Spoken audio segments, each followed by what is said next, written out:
in lai ne ma bung li na han ho va dro in thlang na pom reng reng hle nem kalam lo pan chung chuan atia voin chu khuat chebok nen customer pon tam lo khop mai khungai kala chik je thian min ena kim te ina karia ka ngai niang a chek tlak tlaka chan po chu hu purom takani re e ka ama poin du lo chuan ka tia ha thlak ti mel je thian a hui papa eng mai ro a soi shan lo ho turin min tia ka dam lo mai lo thua sei cham chi bok ka scooty hi lo khal ho mai la taxi in ka ho mai ang in thlashung deuh chuan ka tia min vin le shep karin te reng nen sabi daro atia pon lam chu hoin taxi awang ve ngotang ati zuya ro su la hi chuan taxi hi wang thin reng ani pona chuan taxi kan chan dun fe nuwa kan mu fu ta hlawa ka thut lu rual chuan na chok na ei lamu ang che atia kan thlak fel nuwa khuma ka muwa ka chaw ve hle niang ka mu thil lai reng reng ka shelo ka har le meu chana lo tlai duai to a ruala su renga sana en lo pheila chuan zan re mo ka ti hialang ka lu na la chu re the reng reng lo le nga la na chong na ei mai po chu poi ka ti to lem lo chauka chuan ka nui nei rong lo bol me ka min hu rual chuan ikal na tur hi soi thin ro ngak te tang hlirin kan shemai atia engting e ngak te khan do ta sil ka shabok silo ka tong sol ka hlau bok nen chang du lo in ka paum na ka zota alo la holo thu a soi chuan tun china chuni kal na tur soi thlap zel tuang che tle rol poi in ni to lo na chang te hriat ve tur atia ka hril zia tor tur thu ka lo soi ve bok ruwa ka dawa ka lu te na ngut ngut mai cher chu le suakin ka thu zuya khosik te chu ka nei mai ka hlau hle bok dam doi te kha ita che idam lo vai chuan o atia kanat ve to chuan kan lana theilu tu ka kanu hi lau thong ma chi ni bok nen ka dam lo hi lau theilu tu kim te nuang chi ani kim te kha ing ting yom veng le ke mang tho hian a lu te kha na vengem nge khwa sik zo kang le amu hlom to pom sia anaw la dora kalanga ngai sak tu nei om si lo tin ka ngai tu zuya ka phone la in ala sin ke na tu kinami dai khala ni wangin amu hil ve ni karing eila han mulum le ro ipa hi lo tlai do na niang na chong na min pe a ei tamai lo chuan kim te bok chu ka ngai tu zuya anuna hian eng thil tak nge lo ton tong le a then te bula ne lom le fiam thu du takani na te ka bulai ro khatiang khan om ve ngai si lo na taka thin lung hliam ne ang ka ti rualin tu chuan nge thin lung chu hliam phalang ka ti le lui bok si dam doi chu tuilum nen ka eya kanwe rong bol ka pui nu amu turin pindan lam ka pan zuya voilama ka muthil na sata wangin ka mu hil mai theilo mi te hian du an nei hian eng tinge an ti big thin ang le ti ka ngai tu a ke mang hian mol takin an khosa veng em ti te chu ka in zon mol mola ni e ke ma anga ma ni zaum na po da poi mo zo lo kho pa zui kol thin hi chuan om ve point ka ring lo la ruat ki mai ka du e ma ka mu ter phot train ka ve zuya ni aliama hun aliama ka du na chu re lama in zual lama pan zela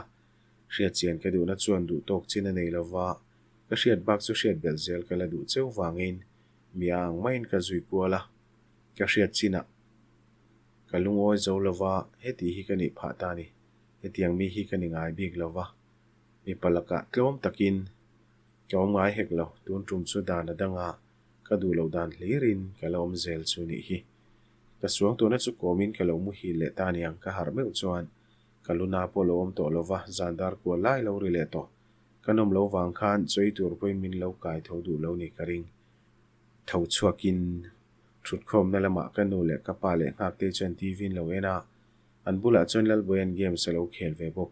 min hu rol chon engei an to a kanu na lo ti vata lal boya bula thut pa chon ka that thu in ka changa a games khela chi ti boin lal boya po thin rim le to khop mai i thenu pi chu engei ana kapa min zo na wang chon ngak te chu ken vata in biak na huneng ma kan la nei bik si lawa adot soidan po kan lain thil theilo a thalom tim deuh chung chuan ka tia choi va dro lal boi e ve hal do nem hak te chana lo ti hlawa ka pa po neng ma min zo zui ta big lo kai pe ri lo ka e lo lo lo mayang games kel mol mol pa chuan a changa kanuin cho te nge rengot zel su i game khel lai kha dala i urwalin va iro ti ma se e tum vak lo niang cho nge tong trai ka nei don ati mawa ka pa la hena duat sia aw mangang hena ena tuna po kan nuwa chandan kha kapa nuye lo zale tlat peka a haw phal lowa hawan he kin ti hlim zok zel chunia chawka kan lu rual chon I then nu pi thi trep thu ka soi ringot alom ni jan in kai warangin ka soi boka voin kan engma kan soi ta si lawa inu buleng ting ei soi lo thon mel leu chana tia kanu teu na lam chamel pa zeu bok engma ka soi lo min jot thowa eng ting ei soi ka shebok si lawa trong sol ka hlau lu to ka ti chuan a om chu domin thok ala a kan soi da nen an lo ka hlau lu to ka lo ma tia ke pon ka hlau ve thawa engma soi ngam lo kha ka ne renga ke ai ni upa jok ti chu ka hre thawa ma se ka hril lo che chuan ka in thiam thei don lo soi hre mel leu hena tia in thla hrung lova soi tura ka ti hnuwa mi pa hian zar boi reng tu te hian ning thina ka soim je chu I thil ti thinang te a thalo I du viau ni poin he tiang le lu tu ka zu hi chu thalo at ne chenga aninga nga alo du ve che ni phei chuan a du lo pha thei che ni atia thleng chu lain cho chu khor zuya cho kai pe ve lo nia ka lo ti chuan ei don tho tho atia a che zui mol mola baka he tiang mi hi ni ngai lo mi panan zui zok thin che nia tuna mi pa zok I zuya ka hre thiam lo che in ngai tua chiang la nang ma na zui reng lo hian ama zok ina zui the nan che tum ta che ton mai lo ti thinang khan ti le ro atile a soi zui vak ngai na ka shelo al ruat ki ma he neng ting min ti po ni lo eng wanga he tiang tang e ka ni ka in hre thiam bik lo ka thiam to lo hak te mak lu tuk ka ti ya ka thiam to lo tak tak mi pa in min zui the na neng ting e ka tiang ka shelo in du thiam vela he tianga I zui reng rengot choni nga ma ngai lo ma yang che ati chu dik ka ti le viau to a ma sing ting e ka tiang ka shelo ani chong ka zui to lawang ka tia ka re zui mak chuan rot ki ma hi re ve ngal don si mi padang angani lo wang hian ke ma zok in ma ka la ka nga ya min du em tu te mu kanin min du mi lo tu ka zui ko la ngak te soyang khan ka in du to na da thain hei chen ka zui ko to a tuna chuan ka in du ve ngai to in ka sia he lo hi chom me om lo mi dal min choma asira alu da boka kabula chuan lo thuin ei mai ro chome thing kan ring kan ei zo vek lo ma tia choi pe lo nak line dal le alu ringot me chu ka she lu tu dal wang ro chuan tukin lamakim te nu thu soi kha ka hre chuak zuya ei du lo soi jing han ka tel ve nge in ke in thia kanawe ro chuan dal le alu te lo in choi thei lo ve thunga jing le tlaya englai pon siam tel nge nge yangai thin lal boy hi chuan kanu le ka pa hi chhun ve ve a ka pa nen phei chuan in an na lai tam takan ne ya kanu chun na lai anga tho boxi ke ve ro me le mi zia ka chun lo ve ve a ka tet lai phei chuan an falak tin min chai fiam thin ak te nu nen hian inang min ti tu hinom ve le nuk thawa kanu te po hian ka fanu ni zogom takini ti ve thin atu po chu angila kanu le pa fa kani chung chon har sana ka nei lem lo mate thingpui hang in lo lum lok mai don bi kanu ina ron ti ya ak te chu thutna ta thozuin thingpui chu chuanga ka thu soi kha thing hil mi su ti ya choi pa chen ka bukhat ringot choi chak lo nen dal le alu ringot chu ei tampui har khop mai ka choi na ka sil mol mol la chon ka bula ding in min fui mol mol renga soi tam le lu tu ka seng lu ber tur po ka shelo thingpui thlit la chon ka bial pa hlui ka teksin ka ngai zon la kha ning te ka om thin ti ka vazot topa ka om dan thin kha ka hre cha ka ni ti ven pa chon kan ti ti ya kanoi nal boy hian pin dan sang le ve du to sia akte ikian mai don mi atia lal boy hi po som pani lai zir ve to ma se kan kumain thlawa mi pa lo ni bok nen nei chun tak me weo ni a kanu te bula hena lamu ve kuk thin mu thani du to mok ka ti chana bu ve ngata alian ia uau to sia zak ve deu to ni karing kian theye kan lal boya tan te chuan ngak te na ti chen ti khan min ti je su alo ti ya ama lai sang thasia pon lama mi ten mutlang wal ve ve to ma se kan chung ko tan chuan kan nau te nei chun khani ve tlat mate ru ma zaw thawa inom dun theyanga kanuina ti le chuan akte chuin thlashun ka hlawa zawe kema chau chuan ka tholu tuk ka ti vata pindan in trom po chu ka poi ti lem lo imu hil theidon mi tia ka zo chuan tuna tutut po ka du chuang lo ati le a hre ve deu boxi reaction ve du boxi ni mel ka pa po fo pa mangai mel taka en chung chana nui le to fiam thu tho si lo hian a fa pa hian a ti nui reng mai chunia ka shok la chu thip thu mai le nga la chung te bulai ro soi du lo kan wo buai le chiam do na mu do na dam doi ke nga re ve mai tura ka ngai ka pain dor chungchang te min zo ta tunai boru ka chaning ma han soi mai tur po ka shelo dora ka tle ma ngak te jok chone lo chang zela chuti ni lo phaise chon soi tur ka shelo wang a soina enga ka lo soi ve thei sham chawani la lian moi la chun mi lo chang har em mai le nga la ka phone chu ken seka ala sin a hait leta wangina online im ka she thei bok silo dor hi zana in hong to lo mai ula mi te lai nan soi ve reng chuwa kanoi ti chuan ngak te in engting emin soi lo ti wata no chen ka thola hi mi soi selan pe lu tu hi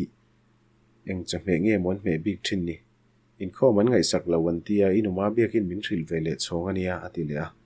kan sum do na ni miawa zana la chhun la main customer an tam zok changa oma sum dong mi ni chon kha kan ve ngai boka ba kain khom zan hi chu kan in siam ram ve zela akte eng khom chang in ke indor ka ha ka eng mala hi an thri thiam du mang si lo mi chan chin soi no man ti em ma an thrin ni si lo hi an du da na turin min be se ya an ti ma de thin chu ni enga ma ngai su kan tor te ang hi chu zan an hong vek zela lom an nei ve lo wangin an social pe mai ni kha ka ti ya ka ngai dan che ni bok thom no dor zok kha ilo hong lo wa ati le ni ania ka chang boi pe to lo mi ya kain khat lo wa min chom lo wa min en kol lo bok ka dam khu chu nan na ka thonga ya thok lo chu nei poi su se ti tu te ka na wang hian ka hlat pha chuang lo wa ka tong trai na sat pha dei zok in rin ni zan kain khom lo soi sel sek tu te chu min thik wanga ka ngai ngak te chu na chang zuya kan soi an soi nuwa ka chung changa bok an lut le a pasal ka nei arin lo thu ka nei na soi lai mekin lian moyan min lo kola ka mut tu thu chon lamin pindan lam ka pan zuya ka lu ro la kol ka lak chuan le lama mi nui ri chu ka shama saber la lian moi ka ti top chona nui ve chawa eng tak chu nuyang mo ka ti ril ruk line yom da ni hre cha ka mo tin a nui zui le a ka shil hai to lu tu mangang takin ka wazot ve a alo nui pui mai chu ka lungoi lo ka da don ania ka ti le ta ka chuan lok ka shilang che ati thom chu ka shia min thil don tho tin ka nga ka soi ta mai lo chuan nupui ka nei to a aron tia mak ka ti lu tu eng ti khan ka lo ti wata nupui nei lai om reng ka shelo are vele to hei a thik deuh che a ti ya tuna huna ka lo va bia chu ka in chir to lu tu tu nupui mai nan pasal ten dar som tlang me chidang an bia chun thik lo ka ring lo ka ti pal lu tu nupui nei ti ka lo shelawa ka da mayang ka ti pal tak tak lo in hau pha su o ke ma wangan in hau mol chu ka hlawani hau lo ve hei iming ka muwa a thik to lo che tin an nui zui le a mak ka ti to tol mai kani ngai zon lai khan ka du thei em chia khatia ka du em lai che khan I hlat zela a chang le min nel takin yoma ka hnai vele don che nin le sang le a in du thiama chapo si lo khani lui zo wa kha wang te po khani ang ka du em thin che tin an nui le a thu soi chu nu pui na she ve ve kom se nuam lo ka tilu tu ma se voi kha chu dora ron kal ka tuma bike khalpa khan I bula ka soi tu te ka ngai tu pa ka lo ngai tu tui deu niang scooty ka su pala engting e ka su thei po ka shelo khuanu ru te po ni ma na ti ya thu soi chu ngun deu ke lo ngai tha scooty e su chu poi ka lo ti ve te lul nen khuanu ru te ti le dei chu ka she thiam lo me che pa ka thian ang phiau hian mi lo en renga a scooty ka su ta wang chen ngai dam ka dil zui mol mola ti le line a chena sa em tin ke lo zot wata nui chung bok hian na session lo we arang ve dewa number plate kha atla top boka atia poi ka lo ti le tuk avan zia lo ve engting e poisai choi mi ka ti ya ke ma wanga tor na chu tuna ka she thiam ve chau bok si choi ti la a number kha kala a me cha poisai lo deuh hi lo ni bok nen kanin bezuya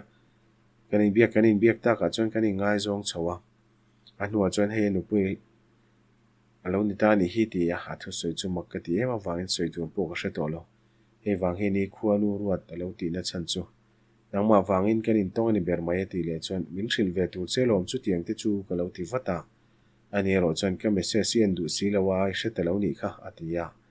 a soi dan zong nen chon ka in thiam lo lu tuk to ka du lo thleng ka hriat bel ka hlo wang chuan thil lang chu ka zot zuya thlan hi line in nei ve to thu le anin dan ve to thu te chu phur ze thian min thrila a hlim hmel em awang chuan ka lo lom pui ve em rengot dui nei ni mo tiam min zo chuan ka tim dewa ka lo te hreum thin em anuam lo ka ti deu ni neya ma se ka chan chi ni suang che khian a oma ke ma zo khen ka zui renga ka tia thil soi nuam takero ne lo ani chu mole nang me wini zui chui du ve hle ni don chu tin an nui zuya mola kha tiang te soi chi nia mi nu pui na hrianga sin ka ti chona shevek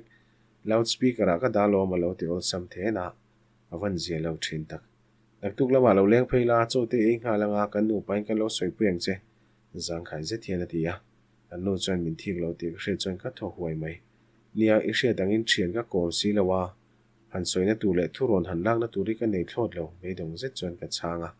ani na cho po ei chu ka hnial lo ka thu hre du tak min thil thei ka ring tlatani kan nu hi ti lama he na zeri awania inin ko me wa tanga ti phei chon ka phur ve ve to min thik lo tak tak phei chon nuam don ve win ka ria ruwa ka dona sal tu ka kalu na mut mut renga ka shoka thi boxi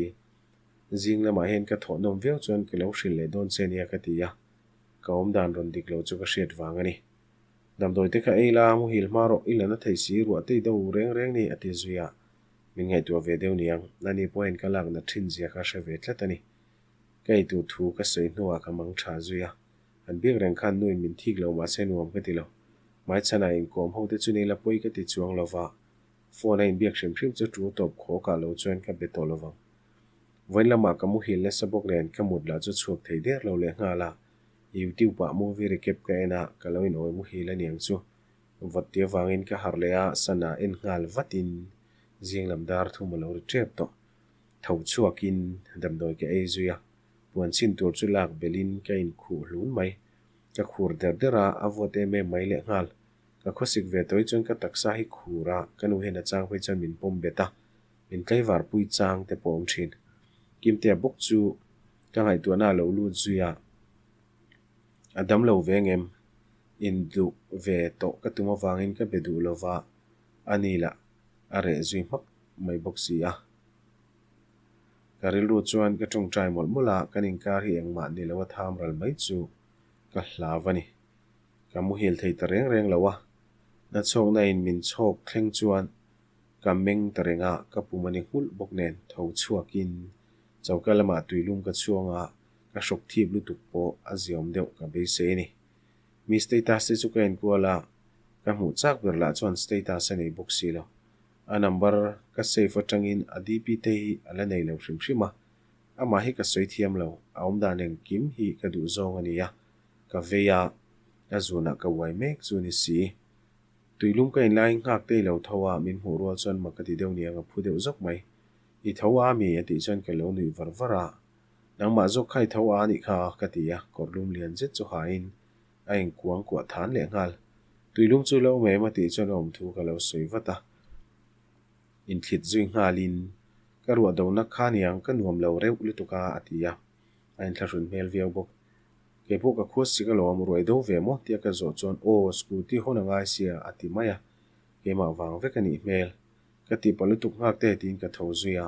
na chong na line ka pe a nui var chung hian nang ma wang ani lo ke chu re le mai do na lo nang ma zo kha atia ama point ngai to lovin ke ma zo win la ngai to nia he naw je thi chu ka van ma ngai tak ke po thale mai do na lo roi do ti ka lo hre lo tak taka ka ti ya ruwa khani leng ina sur zuya zan lama te chona sur to lo mai ka ringa sin mole a ka taksa hian heti han nom lo vel hi chak ve hrim hrim ani hi ti ya kim tia chan chin te chu soi donin re ek lama ka che chiat zia te chu ka hril ve a anui zui kar mai le ngal ka khua hi ron sig le don toin ka ria ka vamu le tonge ka lu te chu na le mut to a mui la nuam berang ka ring vamulum ro kha dam do hin chopla tin dam do chu min pe zuya kon lai nei tho mai la kala le ta tho nang po mulum ro hak te in thlarung deuh chuan ka tia ka in thlarung ti hre thiam ania nom lo satlia mai mai lo ma ti ve maya ka oi chia lo wangina bana ka chela apin dan bul thleng chuan ka pot kala vamu ui mun ro ka ti chana nui war wara a in thlashuna wangin na lo anga ma tu mai mai ni pindana lu nuwa ke po lut ve chawin kamu zui ngala kamu hil ngal niang mu mang kane ya kamu ma chon vura ma hen ke ma chawin ka lo oma ka chung te ka awa tu man min chang thei si lo ka om na hun cho vote em ema malam panin kal zel mai la a vo ema wangin thui ka thleng thei lo kanu chu ka awa ngak te po ka aw zui mol mol renga ka wa chu that thei lo thleng chuan ka awa min chang turanom lo eng kim chu re duaka ka mangang tak zet to ka thingei do ni hi tin ka tong trai mot lai chuan mate ti ri ka hria kanu o nge ni olo chona lampan tum chuan ka changna zong ka som khoma chim lama tanga lo chu wangin muang chang chuan ka kala o chu a hnai tial tiala I thai mate kamit kamen chuan ka bula kanu lo oma ka ha dam huai mai nu engtinge mi lo zon hua ka tia ka meng zui thei to lo a thim khupa kanu in harte meng ram ro ti lai ti chu ka sheveka men ka tung thina har salutu ka chala khoi tu no mo wang chuan ka meng dir tiara kanu in puanin ka chala lo dep meka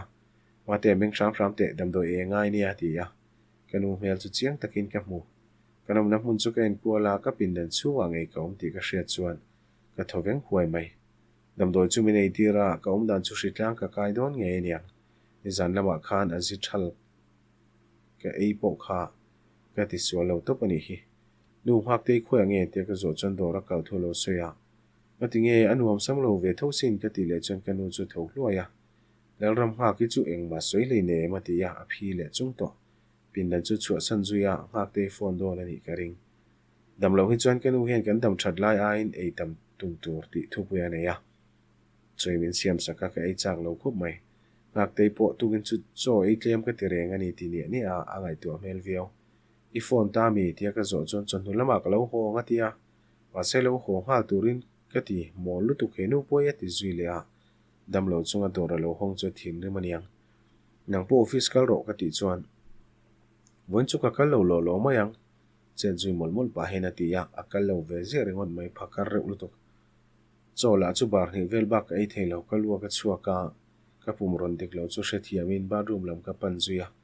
ka ei sa ve zong po ka pai chuak le ve ka lo male chaw zet in khuma chuan ka muwa kanin ORS min lo pe ma se ka in chak ri lo ka pum hi la dik che lo buk nen ka luak le ang ti ka hlau ni kanu pin dan atanga chuak tu chuan in zo vek turin min ti le shama min ngai sak le lu tu ka achang chuan ni nom lama akal lek thin ti vak ngai na la aum buk si lo pin dan kong karon in hong lam chu ka in wata ngak te tum bur chong lo lut ka mu rol chuan atnuwa kanu ne lo zui ve buka dam lo chunga dora hona wangin a hawani nge yang ka ti ril ruk lain mol muk lutuk mai dam lo zual ta lang tinge niang kanu chuan a ron ti tange ya ngak te chuan chang lo in kabula ron in tholin rizai chuan eng khu lana kanu puna haw zui nga char tho dam do hi eila muthil tum ro ati le chuan ka khua sik lo ti hlura kanu la chuan sik lo ma se ei ro ati lui tra la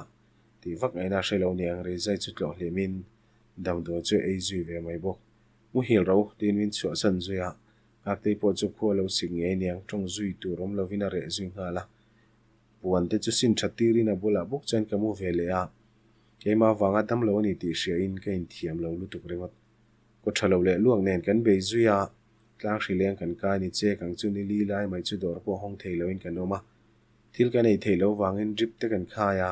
ngak te dam lo ve chu ka in thiam thei lo viawani kanu po chu office sakal ngai lawa ngak te nen minom chota a hna potlin khop mai ke ai ma chon ngak te la chona la nai moti mai turania ka ngai to ve tum sang bok nen thil leite chu ei lu sham turin ka tia nang puni ei thei lo top kha tiamin chhane ro chuan ti vak ngai na ka hre chuang si lo kar khat lai kanin khung nuwa ala na zo ke mokati ngak te chon dam lama pana tuna chon thil te poi thale thei to a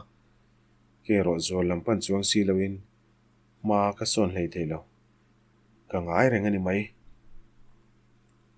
kanui ro na kal to a ngak te ne ni tin mai choni na kanoma aning tol tuk chu phun le lak thin dorangai tu thu a soi renga hanti vak ngai na la ka hrebi bok si lo ni tin mai hian nak tu wa chung ka kal to nge yang ati thina atu ka loin her chu meu chuan kanu ngam le thin si lo ka bula in so taw reng mai ka kuta vin flon an vuwa na chu thla line status a ka manga 8 days ti chu caption a ka da tel bok zanin chu zandang zong ain ke lunga lenga kimtia ka hmuchak viau voi khat ma ka belova ka hriat chian tak chu ke man bul ka than lo chuan he pa yeng tika ma ka ta ni thei don lo ti hi ka dam that ve le mang thau khan ka om lenga ka nei thei ma chu ko zui liang tin ka in fui mol renga zanin tak phei chu ka zeb lo wa angai omani ka thin lunga chama ril ruwa khat liama suang to na zong a thunu na ka ngai ni tukin chu tu dang zong ain ka tho nuama ka pum ne hmul thin po azia deuh wangin kalawm tak zet ani choi turin ka tho ve tak nain engmai ro kala ei theilawa naktu kalo nianga atu kan thleng lenga ka dang that ve to nge po ka be se ngak tei dor kaltum chu kanu bokina phal lo le a ka pain ina omte pon ning ve to niang chu lo ti ma se kanu thutluk na chu so son thei tur ko pin tong ka mathiam tlet si lo naktu ka tang ni kal do nia ti tange nge a ngak tei phur tuk mol mai chu ka khong ai jok ni leng chon kanin ko ma abial pahlui chungchang te min thrila a chenoi theilu tuk chu kanui puina samai engemaw kan soi nuwa kimte chungchanga bok kan lut le a ami zia hria thiam lo zia te chu ha hi pina soya kalo pompui em vek ke pona mi zai ka hria thiam tlat lo ani tlaya chaw tlem ka ei ve a kalom ril ru khop mai thu khomong lavin pindana ka eng khung le a ka chung te chu ka kai ve ka hlo wangin an bula po kom tam du lo lalboi hi ka mutna bula lo moin game sarun khel thina omlo tura ti du viau mai lamin ngai to wang ti ka hre ta wangin ka hawai big lem lo pathian zara kai ve don lo niang ala dam thaphian number langa trying call ka donga chan lo ka tum zeta sum do na thilani rin kala a ka be se lo lu to ka le lama min lal isabela ron ti chu chan mai na chang ka hrelo isha theilo mi hello atile thina tunge ni ka hre mai bok si lo tunge a makti dewa ka ti chuan keima the one and only Simon a hati ya kala hriat mai lo wang chuan khoemi ka ti chu ka zona wang chuan a lom vak lo nge ni chek deuh tlaka lo chuak ro I thil tur ka lo keng ka rei man lo nia tin kol chu da zuya tunge niang le tin ka ngai to zui ngala ka hre chuak thei der lo le ngal chauka tuk vera tang chuan pon lam chu ke na ka rin lo deuh mai ka hmu Simon a in ti te khaning tinge ka lo hriat lo thei jok chu le man hmo deuhin pona ka chuaka abul ka thlen rual chuan room zet hian min lo ena ka hminga wang hian min langai na lo reng ani hmel kha ti le polythene khai lai chungin hme bela kal ngal mai tum chu engi omzia tia ka zo chuan aron hoile ta chhur thalo min thon athu soi wang chon maktin ka ding renga ei isha theim min muem tunge ka ni tina ku churon vai zawa over ka tilutuk polythene chung ka en chon ei tur che sang sang hilo oma makka ti tul tul kimte mo ringpal che si lo ka ti chuan o lalrut ki makha ti le in ka thil khai lai churon ena he pai enge mo hriat le ati zui hluk chu hrelo derin khuange ma chu oma nui varvar chungin ka ti ya min chang ta mai lo chuan veilam pang chu melin khati khan nui su ati ya keila chuan ka zo na ngai bok chu ka lo zot le a ina lo khuange om sei ti min mel renga thil ti sual te po kang lo mole ma seng tinge kaninom nai hriat thei ka zo na wang chuan alu thak lo pui chu hiatin van lam te chu khoya min thrillo seng tinge ka hria tang mel phadeu dai chunga ti chuan ka pan hnai thuta kalsu ati rolin ka hmu du tak chu ka hmu zui ngal thung tan pia dewa electric ban bula chuan ke korip te zeni na dinga ake chuan lei chu chhir pa a kanui varvar mai ka thil khai lai chu Simon a bok chu pile in loking lok ro rei lawang tia kal mai ka tum chu hoile tin ta khan lo om char char ro ka ti le a lungoi lo mel fe minen chung hian kalua akut pakhat chuna ron chu ma na takironi shan lo nui varvar chuin ka kal sana ti khan nui je su ati ri po chu shareng maila ka hoile to lo wang changin ka pana ka hmu te raum dan ngai renga lo ma waw chuan ka thom po hrelo niang abula chuan dingin ka kowa alo hoi chuak ve ta chawa min hu thu chu mak ti mela puwa ain siam rem le wata Simon a lam chu ka hoya ka in ve chuan in soi thiam tum ti hria taka Simon alo pharvel chu ka hmuwa kan nui taringota saino te atia min en lova nuai lam chu enin a nui ti ka hria saino te ka ni lo lo ti chon rang je thian nang pon thin lai ne min ti thau lo ma tia ani na hrelu tuk chu ka lom to ka tling em thum Simon a khan ka ti chu lo pot chatin ka lo tira atia min en taran mai nia nang man min pek mai tu che nia ka ti lai mit beng chu ka soi thiam lo huat na ni lawa thin ri mit beng la ni hek lo englo lon khan ni riat lai adam lo to ti che a ti zuya hei wang ani do ni ei tu nen helai hmuna kanin hmu tak ni lon chunga hian ka lom tak zet eng te kai mo atan thil tha tak kala ti sak ve nge yang nia a nangma wang ani lo nia tlang hri leng ania ama veng thong deuh taka ka ti chuan ruai dewa atia angoi zui tak dai wang chuan ama wang adam lawa min ngai ni mel nia ru ka do ma se kha wang kha ni lo ania ak te po dam lo ve tho kan dam lo ruala lom ka ti chuan tho huai mel hi bua tak em tiamin zo na chu rang zetin ka lu ka buk khuma anui ve suk chu street light eng noi po chuan ka hmu mai lo na sa ni ngoi reng chuan kan ding du na ama ngot khani to lo ka mi zia danglam ta em chu chan ka shelo